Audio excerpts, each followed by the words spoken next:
Olá, pessoal, bem-vindo a mais um Home View. Bom, antes da gente começar nossa aula, eu vou me apresentar primeiro. Eu sou a Beatriz Silvério, muitos me conhecem como Surf. Eu tenho 22 anos, faço ciências biológicas, tanto na modalidade do bacharelado, mas como na de licenciatura, na Unesp de Ilha Solteira. A aula de hoje vamos falar sobre as angiospermas, suas estruturas e fecundação. Primeiro vamos dar uma introduzida, depois falaremos sobre as estruturas florais, os órgãos reprodutivos, a fecundação e os grupos que compõem. Bom, falando do nome etiológico, angiosperma do grego, né? Anjo significa vaso ou urna e esperma significa semente. O próprio nome já diz em que o óvulo ele está protegido ou por um vaso ou por uma urna. Esse grupo vegetal ele teve um grande avanço evolutivo porque o seu óvulo já não está mais exposto ao meio externo. Agora, esse óvulo ele está protegido por um ovário. Esse grupo ele é muito diverso, né? Então, ele apresenta grande diversidade morfológica e anatômica, e com isso possibilita que essas espécies ocupem diversos ambientes. Então, atualmente, existem mais de 260 mil espécies que já foram catalogadas. E como já foi falado anteriormente, o que fez esse grupo vegetal se diferenciarem dos outros é o aparecimento da estrutura floral e os frutos. Primeiro coloquei essa imagem para a gente falar um pouco sobre as estruturas florais. No slide seguinte, iremos diferenciar, né, descrever essas estruturas, tanto o órgão masculino quanto o órgão feminino e o que significa cada uma dessas estruturas. Então, a sépala é um verticilo estéreo mais externo da flor, e eles são similares às folhas e têm como função proteger o botão floral no seu período inicial, né? O cálice é o conjunto dessas sépalas. As pétalas é o verticilo estéreo e externo. Elas geralmente são coloridos porque eles atuam diretamente na atração dos polinizadores. O conjunto das pétalas é chamado de corola. Nós também temos o perianto da flor, que significa peri, em torno, e anto, flor, em torno da flor. Então, o perianto é o conjunto do cálice e da corola. Às vezes, essas pétalas e essas sépalas, elas têm a mesma coloração e com isso não dá para distinguir uma da outra. E nesses casos, eles são chamados de tépalas. E o conjunto disso é chamado de perigônio. Então, colocando a imagem novamente, para mostrar visualmente onde está localizado cada uma dessas estruturas. A estrutura floral, ela é sustentada por um pedúnculo, que é essa estrutura aqui. Falando de uma forma mais simples, é o cabinho que segura a flor. Em cima do pedúnculo já saem as sépalas, que é aquela estrutura, né, que tem como função proteger o botão floral nos seus estágios iniciais. Então, o conjunto dessas sépalas, que é essa estruturinha, geralmente quando a gente vê na flor, essa estrutura verde, né? E o conjunto dessas sépalas é conhecido como cálice. Nós também temos as pétalas, que são responsáveis pela atração de polinizadores, então geralmente elas são coloridas, e o conjunto das pétalas é chamado de corola. Nós vamos falar também sobre a estrutura masculina, que é o androceu. O androceu ele é constituído pelo estame, que é esse conjunto todo aqui. E o estame, na sua porção apical, constitui-se a antera, e essa estrutura alongada e cilíndrica é conhecido como filete. Essa parte em cor-de-rosa é a estrutura feminina da planta. Então, é conhecido como gineceu. Toda essa estrutura feminina também pode ser chamada de pistilo. Então, o pistilo ele é constituído pelo estigma, que é essa estrutura apical, e é sustentada pelo estilete, que é essa porção alongada, e o ovário, que é essa estrutura aqui, que é onde estão inseridos os óvulos. Então, nós vamos falar um pouquinho sobre as estruturas reprodutivas. Quais são as estruturas reprodutivas? São essas daqui, que é o masculino, então o androceu, e o feminino, gineceu. O androceu, que são conhecidos como os estames, é um órgão masculino, e ele é constituído por microsporofilos, que são modificados, e eles contêm microsporângios. Dentro desses microsporângios estão constituídos micrósporos que originarão o grão de pólen. Como já falei anteriormente, nós temos o filete, que é a parte alongada, a antera, que é na porção apical do filete, e o saco polínico, que também é conhecido como microsporângio, que está localizado dentro das anteras. E dentro das anteras possuem 2 pares de saco polínico, onde fica cada um em cada lado da antera. E essa parte ela é chamada de teca. Então, nós temos aqui, né, os órgãos, o que está evidenciado em amarelo são os órgãos masculinos. Essa estrutura inteira é chamada de estame, a sua porção apical é a antera, essa parte cilíndrica é o filete, e as tecas são essas 2 estruturas, né, tanto desse lado, tanto do outro, que é dentro da antera. E dentro da antera, né, que é essa porção aqui, nós temos os microsporângios, que também são conhecidos como saco polínico. E dentro dos microsporângios, nós temos os micrósporos, que são que originam os pólens.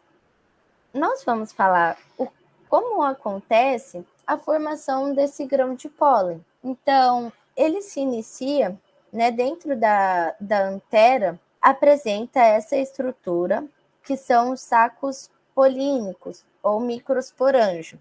E dentro desses sacos polínicos existem as células mães, que são 2 Ns. Essas células mães, elas sofrem o processo de meiose, formando células haploides, e essas células haploides, elas fazem um processo de mitose para que ocorra mais formação de pólen. Depois que ocorre esse processo de mitose, nós temos a formação do pólen. Esse pólen ele é dividido em 2 células, a célula do tubo e a célula geradora. É importante a gente entender essa formação do pólen para a gente conseguir conversar um pouco melhor de como ocorre a fecundação do grupo das angiospermas. Agora, falando sobre as estruturas reprodutivas femininas, nós temos o gineceu, que é composto, né, pelo carpelos ou pistilo, que é o órgão feminino. Então, o pistilo é uma estrutura modificada que portam os megasporângios, e nas plantas que possuem semente, você consegue ver esses óvulos, né? Então, são os megasporângios. E eles também apresentam as margens fundidas com porções especializadas para receber o grão de pólen e possibilitar o crescimento do tubo polínico. O pistilo ele é formado pelo estigma, que é a porção apical, o estilete, que liga o estigma ao ovário e possui forma alongada e cilíndrica, e o ovário, que é onde está o local que abrigam os óvulos. É preciso a gente saber como ocorre a formação do óvulo. Então, aqui nós temos o estigma, que é essa porção apical, o estilete, que liga o estigma ao ovário, e o ovário é onde possui o óvulo, ou seja, o megasporângio, que vai sofrer o processo de meiose.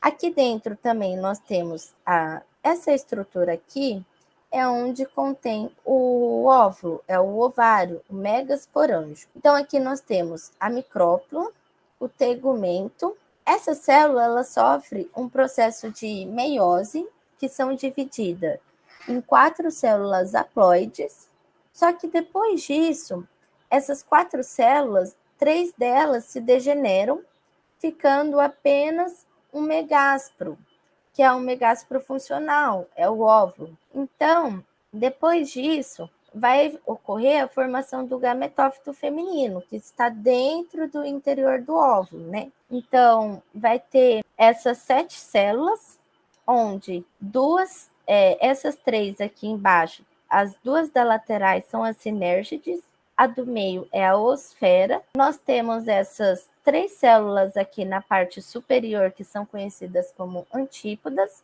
e nós temos essa única célula grande que apresenta 2 núcleos polares. E essa estrutura aqui forma o gametófito feminino, ou seja, o saco embrionário. Então, foi preciso a gente conversar, falar como ocorre primeiro a formação do gameta masculino e do gameta feminino, para a gente conseguir entender a fecundação. Então, quando o esporo masculino, o pólen, ele cai no órgão feminino, nessa porção apical, primeiro, aquelas 2 células, lembra que a gente tinha conversado? A célula geradora e a célula do tubo? Essas 2 células vão se diferenciar, então a célula do tubo irá criar um tubo até a região da oosfera, se ligando à oosfera, ou seja, ao óvulo feminino, e a outra, células espermáticas, irão se ligar às 2 células do núcleo. Lembra que a gente falou aqui, os núcleos polares? Então, essa célula geradora do órgão masculino, do pólen, irá se juntar com essa célula que tem 2 núcleos polares da célula feminina. E por que esse processo é chamado de dupla fecundação? Porque é preciso que ocorra a fecundação tanto da oosfera pela célula do tubo, mas também precisa ocorrer a fecundação nesses núcleos polares pelas células espermáticas. Por quê? Em seguida a essa etapa, quando houve esse contato do gameta feminino com o gameta masculino, irá acontecer a fecundação. Então, com a fecundação do zigoto, que foi pelo tubo polínico, e também a fecundação dos núcleos polares. Esses núcleos polares, eles vão formar o endosperma. Por quê? Esse endosperma ele é responsável pela nutrição do embrião. Se o embrião for fecundado e não tiver o endosperma, que é a nutrição dele, essa planta não vai desenvolver. Porém, também, se houver apenas a fecundação do endosperma, não vai ter fecundado o embrião. Então, mesmo assim, não vai se desenvolver. Então, após a fecundação do zigoto e dos núcleos polares, irá acontecer um processo de mitose, formando o endosperma e o embrião. Então, o que eu disse é que é muito importante a fecundação essa dupla fecundação ocorrer. Porque se a planta não tivesse endosperma, ela não consegue se desenvolver, porque o endosperma que é responsável pela nutrição desse embrião, porque até então esse embrião ele não vai estar realizando fotossíntese, então é necessário que se tenha uma reserva energética para que esse embrião consiga se desenvolver. Com isso também irá ter a formação da semente após a fecundação, contendo os cotilédones, o endosperma, o embrião, e com o crescimento do ovário, gerando o fruto. Esse grupo evolutivamente é a dupla fecundação, né? Então, a presença da estrutura floral, a dupla fecundação, também depois o aparecimento de frutos, e o aparecimento de frutos vai ser discutido futuramente. Então, nessa aula, nós focamos apenas na fecundação do embrião. As angiospermas, elas se dividem em 3 grandes grupos. Então, é dividido entre as monocotiledôneas e, antigamente, dicotiledôneas. Porém, esse termo não é mais usual, porque esse grupo das dicotiledôneas não são considerados um grupo monofilético. O que isso significa? Significa que não apresenta um ancestral comum. Então, esse termo não é mais usado, né? Ele está deixando de ser usado e sendo substituído, né, pela euticotiledôneas, que são as angiospermas verdadeiras, né? As euticotiledôneas verdadeiras, e as magnolídeas, que são um grupo mais basal das angiospermas. Nessa primeira imagem aqui, nós temos um exemplo de monocotiledônea, um exemplo de euticotiledônea e um exemplo das magnolídeas. Esses grupos, eles são conhecidos por apresentarem grandes diferenças, que eu vou apresentar no próximo slide. Então, mesmo não sendo utilizadas as dicotiledôneas, as monocotiledôneas e as euticotiledôneas apresentam essas estruturas diferentes, né? Então, as monocotiledôneas apresentam semente com apenas um cotilédone. As dicotiledôneas, sementes com 2 cotilédones. As monocotiledôneas, elas apresentam as folhas com nervuras paralelas e paralelinérvias, né? Igual foi apresentado nessa imagem aqui. Elas são paralelas à nervura central do limbo foliar. E as dicotiledôneas, elas apresentam as folhas com nervuras ramificadas, igual nós temos aqui da roseira. Nós temos a nervura central e essas nervuras são ramificadas pelo limbo da folha. Nós temos também a diferença dos feixes e as flores também. Então, as flores das monocotiledôneas são trimeiras, ou seja, ou elas possuem 3 pétalas ou múltiplos de 3. E as dico apresentam flores pentameiras ou tetrâmeras, que são flores ou com 5 pétalas ou 4 pétalas, ou múltiplo desses números.